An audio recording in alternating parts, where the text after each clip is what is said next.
दोस्तों V2 पराग Sanjeev channel में आप सबका हार्दिक स्वागत है। आज विवेक फेज 2 बी ब्लॉक कॉलोनी के अंदर हम लोग ये रिपब्लिक डे सेलिब्रेशन करने जा रहे हैं। सेलिब्रेशन हुआ है, हमारे आदरणीय महेंद्र अंकल जी ने ध्वजारोहण का यहाँ पर किया है और सब लोगों ने बहुत एंजॉय किया है। Keep watching our channel and keep enjoying. Thank you. दोस्तों पराग संजीव व्लॉग में आप सबका हार्दिक स्वागत है। आज 26 जनवरी का दिन है, हमारा रिपब्लिक डे है और हमारे साथ है हमारे कॉलोनी में रहने वाले हमारे प्रिय महेंद्र अंकल जी। अंकल जी जो हैं एयरफोर्स से रिटायर्ड हैं और आज हमारे संजीव भाई साहब जो हैं अंकल जी से 2-4 बातें पूछेंगे रिपब्लिक डे का, देश की आज़ादी के बारे में और कुछ और सवाल। एंड आई एम श्योर आप सब लोग हमारा व्लॉग एंजॉय करेंगे। संजीव भैया। अंकल जी, सबसे पहले तो हम सबको और आपको, क्योंकि आप हमारी देश की सेना का इस वक्त एक नेतृत्व कर रहे हैं हमारे लिए, तो आपको खास तौर से इस गणतंत्र दिवस की बहुत बहुत शुभकामनाएं। धन्यवाद। है ना। अंकल जी, ये बताएं कि हम 26 जनवरी को ही गणतंत्र दिवस क्यों मनाते हैं? 26 जनवरी को गणतंत्र दिवस मनाने का भी एक बहुत बड़ा कारण है।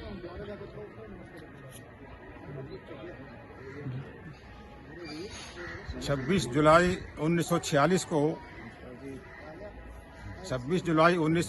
को हमारी जो सरकार बनी थी उस समय, आज़ादी से पहले, उस समय डॉक्टर भीमराव अंबेडकर साहब की अध्यक्षता में एक कमेटी बनाई गई थी जिसमें हमारे 105 IAS ऑफिसर और लॉ ऑफिसर्स को नियुक्त किया गया था 26 जुलाई 1946 को।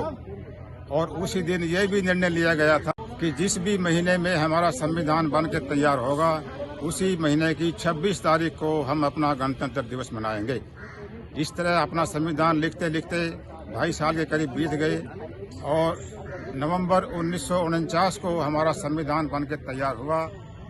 इसीलिए 26 नवंबर 1949 को संविधान दिवस मनाया गया, लेकिन किसी राजनीतिक कारणों की वजह से उस दिन हम गणतंत्र दिवस नहीं मना पाए और उसके ठीक 2 महीने बाद 26 जनवरी 1950 को अपना गणतंत्र दिवस मनाया गया, जो कि 26 जुलाई 1946 को नियुक्त किया गया था। ये तो बहुत ही बढ़िया जानकारी अंकल जी आपने हम सबको दी, क्योंकि हम में से मुझे विश्वास है अधिकांश भारतवासियों को ये नहीं पता कि हम ये दिवस क्यों मनाते हैं इस दिन। और अंकल जी, मैं ये भी जानना चाहूँगा कि आपने इतना लंबा समय हमारी भारतीय सेना को दिया। मैं चाहूँगा कि आप अपने उस सेवा काल में से कुछ ऐसे क्षण, एक ऐसा क्षण निकालें ढूंढ के, जिससे आप हम सबके साथ शेयर कर सकें और हमारे पूरे देश में विदेश में जो भी हमें देख रहे हैं उन सबको एक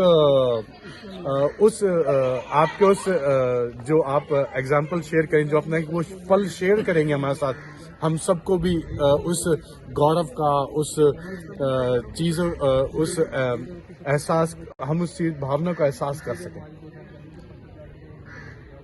मैंने 1967 में भारतीय वायुसेना ज्वाइन की।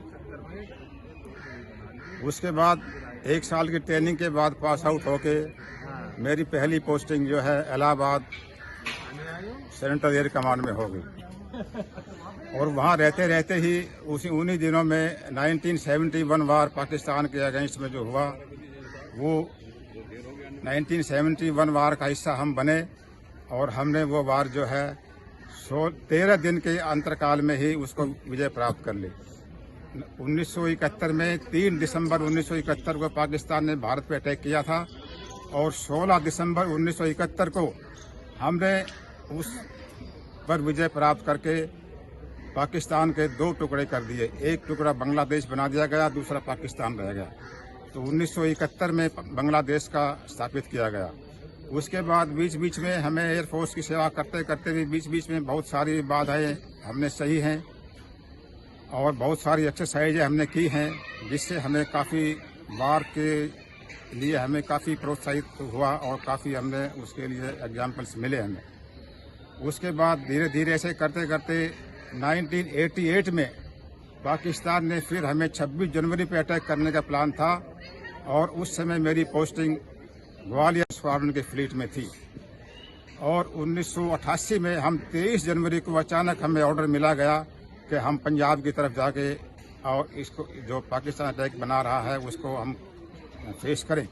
तो 23 जनवरी 1988 की रात को हम अचानक वहाँ से पंजाब में हमारे 4-5 एयरक्राफ्ट के साथ में वहाँ पे हम चले गए और हमने जाके वहाँ अपना ORP ऑपरेशनल रेस्क्यू पॉइंट जो होता है वहाँ पे अपने जहाज़ों को पूरे गोली बारूद वगैरह से करके और हम तैयार बैठे थे।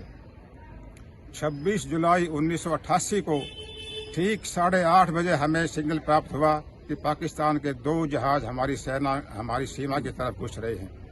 हमारे 2 जाबाज पायलट्स 2 मिनट के अंदर ही एयरक्राफ्ट को टेक ऑफ करके और उन जहाज़ों को वापस भगा दिया गया। उसके बाद फिर कारगिल का युद्ध शुरू हुआ 1999 में।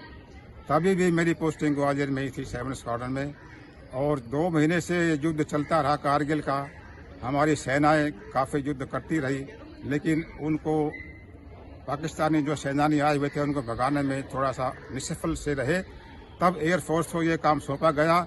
वो काम हमारे 7 स्क्वाड्रन मिराज 2000 को सौंपा गया था, और उसमें हमारे एयरक्राफ्ट जाके उस पहाड़ियों पे जाके और उनकी बमबारी की, और सारे उनके जितने भी करीब सैनिक थे सारे मारे गए या कुछ जो मिराज 2000 स्क्वाड्रन के फ्लीट में थी। और 1988 में हम 23 जनवरी को अचानक हमें ऑर्डर मिला गया कि हम पंजाब की तरफ जाके और इसको जो पाकिस्तान अटैक बना रहा है उसको हम फेस करें।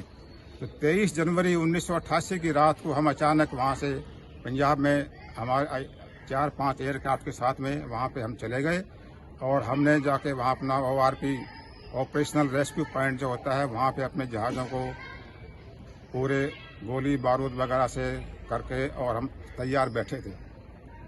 26 जुलाई 1988 को ठीक 8:30 बजे हमें सिग्नल प्राप्त हुआ कि पाकिस्तान के 2 जहाज हमारी सीमा की तरफ घुस रहे हैं।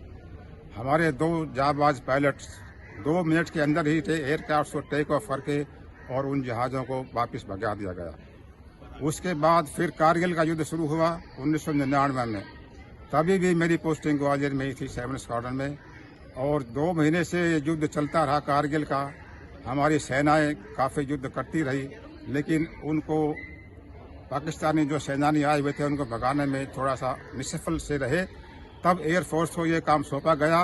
वो काम हमारे 7 स्क्वाड्रन मिराज 2000 को सौंपा गया था, और उसमें हमारे एयरक्राफ्ट जाके उस पहाड़ियों पे जाके और उनकी बमबारी की, और सारे उनके जितने भी करीब सैनिक थे सारे मारे गए। धीरे धीरे जैसे पुराने पड़ते चले गए। 1985 में उस समय मिराज 2000 एयरक्राफ्ट फ्रांस से लिए गए, जो कि उस समय के सबसे युद्ध में विजय पाने वाले सबसे अच्छे जहाज थे। और उस समय बीतते 20-22 साल जैसे निकल गए। अभी फिर हमारे वायुसेना में राफेल एयरक्राफ्ट आए हैं जो मिराज से भी काफ़ी सुपीरियर हैं, और हमारे जो है किसी भी तरह के युद्ध में सक्षम हैं युद्ध करने के लिए। और उसमें कई 3-4 तरह के नए हेलीकॉप्टर्स भी आए हैं, जैसे अपाचे हेलीकॉप्टर्स और दूसरे नए बड़े हेलीकॉप्टर्स जो कि वार टाइम में बहुत ऊंचाई पे पहाड़ी एरिया में भी अपने उड़ान भरने में सक्षम हैं। और आज जो वायुसेना की स्थिति है वो हमारे करीब 20 साल से पहले से काफ़ी अच्छी बेहतर है। हम किसी भी समय किसी भी थोड़े समय में ही किसी भी प्रकार के आक्रमण का मुकाबला करने को तैयार है।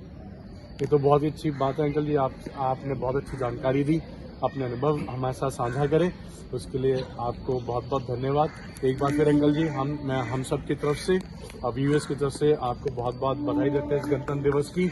आप सदैव हमारे साथ बने रहें। थैंक यू, धन्यवाद। Thank you. जय हिंद। जय हिंद।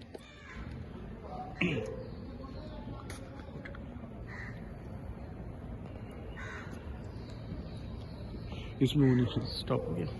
चलो एडिटिंग कर दूंगा।